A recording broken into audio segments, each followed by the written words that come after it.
Om Swastiastu.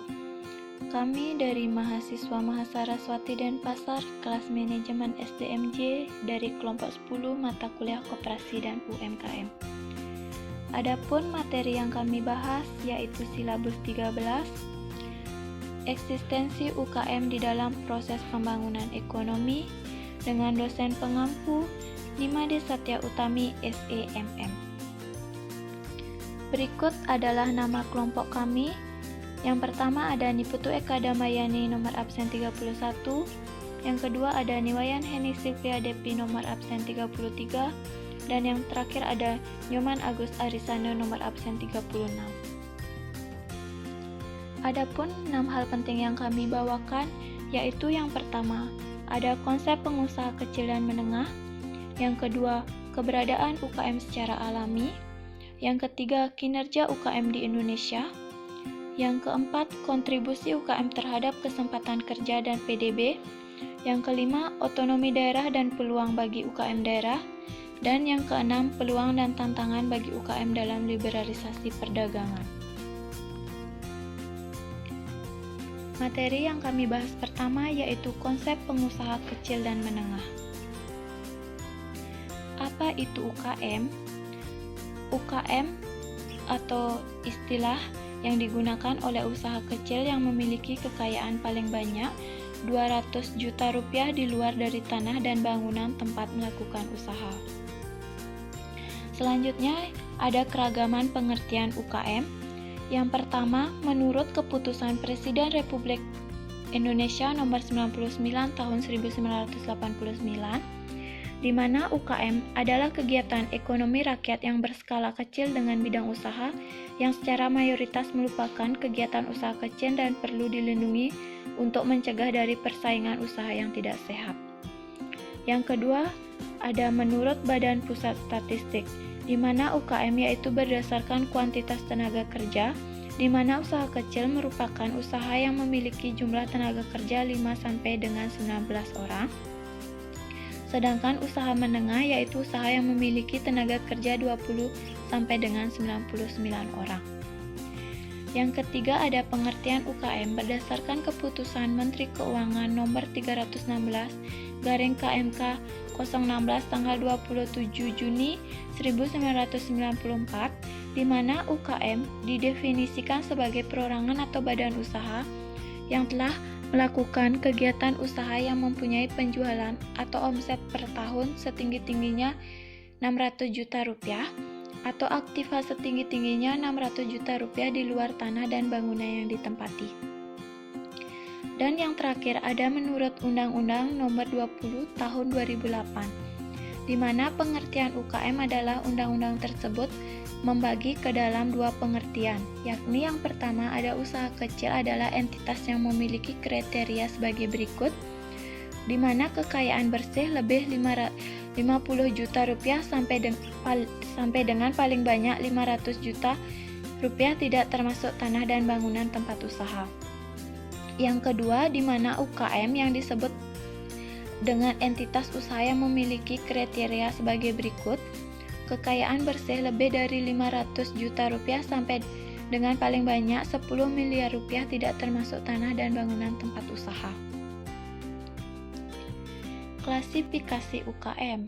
Yang pertama ada livelihood activist, di mana UKM memiliki kesempatan kerja untuk mencari nafkah yang lebih umum dikenal sebagai sektor informal.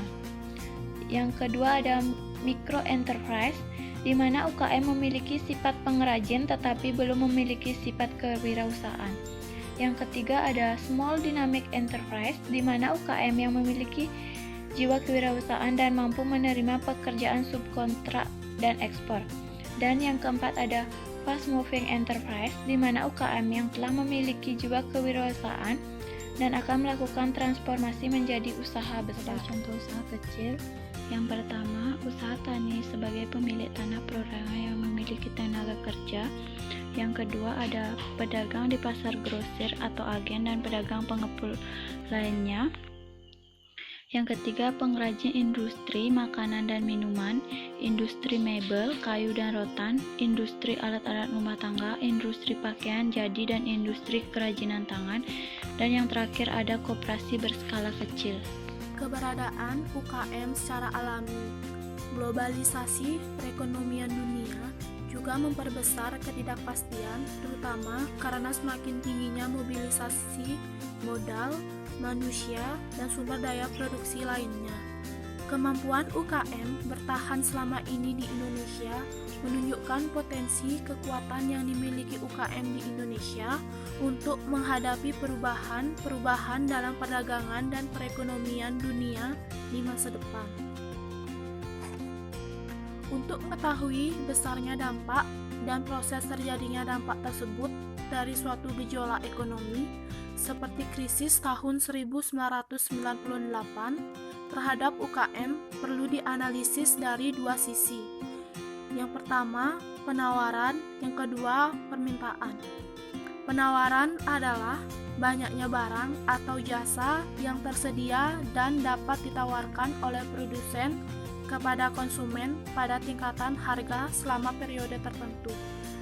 Permintaan adalah suatu proses dalam meminta sesuatu atau sejumlah barang yang dibeli atau diminta pada suatu harga dan waktu tertentu.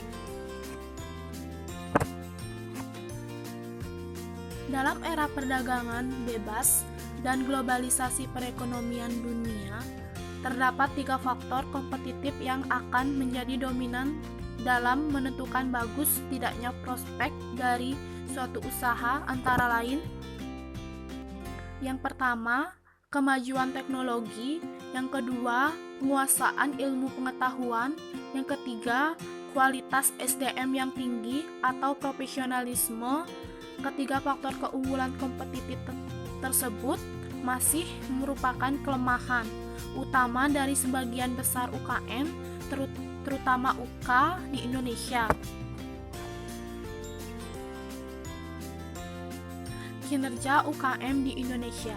UKM di negara berkembang seperti Indonesia sering dikaitkan dengan masalah-masalah ekonomi dan sosial dalam negeri seperti tingginya tingkat kemiskinan, besarnya jumlah pengangguran, ketimpangan distribusi pendapatan, proses pembangunan yang tidak merata antara daerah perkotaan, pedesaan, serta masalah urbanisasi.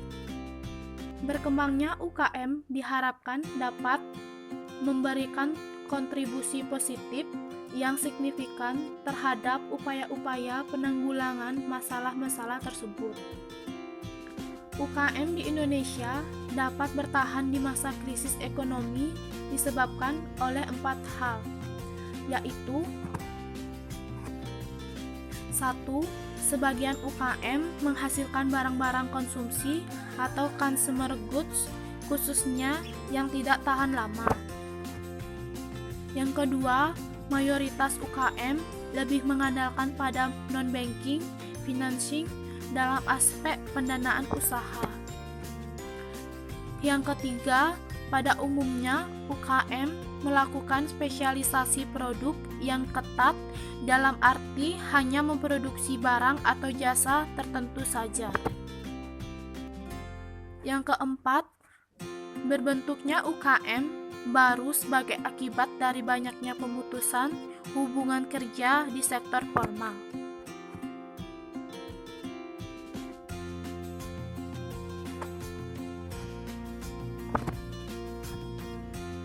Fungsi UKM. UKM di Indonesia mempunyai peranan yang penting sebagai penopang perekonomian. Penggerak utama perekonomian di Indonesia selama ini pada dasarnya adalah sektor UKM. Berkaitan dengan hal ini, paling tidak terdapatnya beberapa fungsi utama UKM dalam menggerakkan ekonomi Indonesia, yaitu: sektor UKM sebagai penyedia lapangan kerja bagi jutaan orang yang tidak tertampung di sektor formal. Yang kedua, sektor UKM mempunyai kontribusi terhadap pembentukan produk domestik bruto atau PDB. Yang ketiga, sektor UKM sebagai sumber penghasil devisa negara melalui ekspor berbagai jenis produk yang dihasilkan sektor ini. Baik, di sini saya akan menjelaskan dari materi yang sebelumnya. Nah, di sini saya akan membahas materi tentang aspek dalam meninjau kinerja UKM di Indonesia. Nah, yang pertama, nilai tambah. Kinerja perekonomian Indonesia yang diciptakan oleh UKM tahun 2006 bila dibandingkan tahun sebelumnya digambarkan dalam angka produk domestik bruto atau bisa disebut PDB. UKM perumahan mencapai 5,4%. Nah, nilai UKM atas dasar harga berlaku mencapai 1.778,7 triliun, meningkat sebesar 287,7 triliun dari tahun 2005 yang nilainya sebesar 1.491,2 triliun. UKM memberikan kontribusi 5,3% dari total PDB Indonesia. Bila dirinci, menurut skala usaha, pada tahun 2006 kontribusi usaha kecil sebesar 37,7%, usaha menengah sebesar 15,9%, dan usaha besar sebesar 46,7%. Nah, selanjutnya di sini ada unit usaha dan tenaga kerja.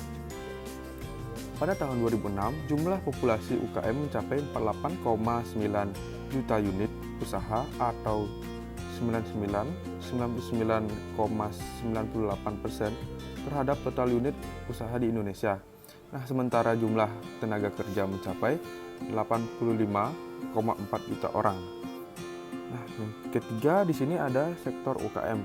Hasil produksi UKM yang diekspor ke luar negeri mengalami peningkatan dari 110,3 triliun pada tahun 2005 mencapai 122,2 triliun pada tahun 2006.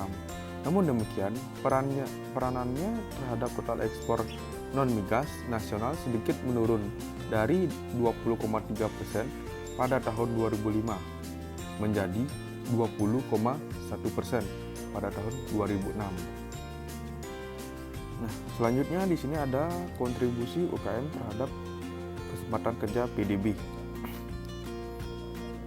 Peranan UKM terlihat cukup jelas pasca krisis ekonomi yang dapat dilihat dari besaran pertambahan nilai PDB pada periode 1998 sampai dengan 2002 yang relatif netral dari intervensi pemerintah dalam mengembangkan sektor-sektor perekonomian karena kemampuan pemerintah yang relatif terbatas.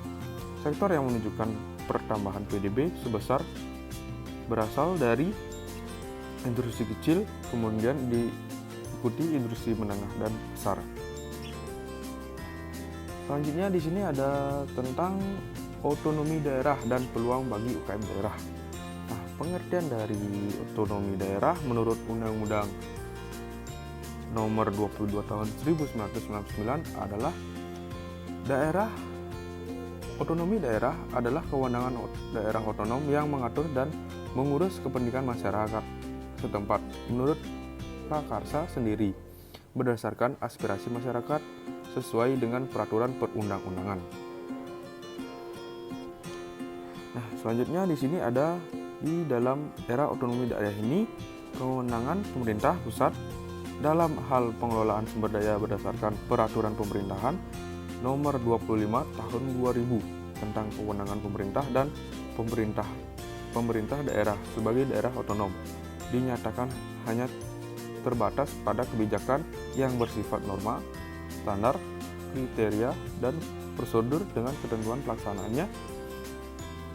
Yang pertama, mempertahankan dan memelihara identitas dan integritas bangsa dan negara.